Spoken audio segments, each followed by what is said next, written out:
প্রশাসনের হাতে থাকে মেশিন গান, আর প্রাণী সম্পদ অধিদপ্তরের এআই টেকনিশিয়ানদের হাতে থাকে এআই গান। একজন দক্ষ সৈনিকের সঙ্গে কথা বলবো, যে সৈনিকের মাধ্যমে আজকের দেশ অগ্রসীল, প্রাণী সম্পদ অগ্রসীল।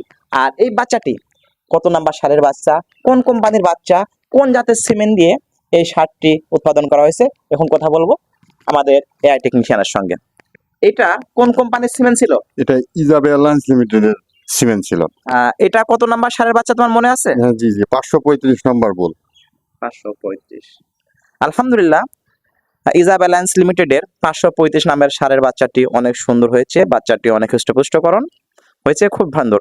এই গরুকে কি কি খাবার দেওয়া হয়? এটা ন্যাচারালি খাবার আমাদের খামারি আমার কথা মতোই খাওয়াইছে। তার বাসার ভুট্টা, খেসারি, দানাদার খাদ্য খাবারই করা আছে। এতে কোনো ধরনের ফিড দেওয়া নাই। এটা আপনি মনে করেন যে সঠিক পদ্ধতিতে সার খেতে যা হয় সেটা দিয়েই এই গরুটিকে হুষ্টপুষ্টন করা হয়েছে।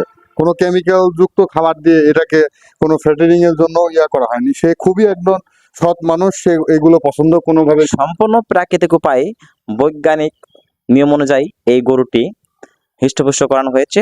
আপনারা অবশ্যই গরুটি ক্রয়ের জন্য সরাসরি খামারের সঙ্গে যোগাযোগ করুন। আমি স্ক্রিনে খামারের নাম্বারটা দিয়ে দেব। ধন্যবাদ সবাইকে আমাদের সঙ্গে থাকার জন্য, অসংখ্য ধন্যবাদ। আসসালামু আলাইকুম।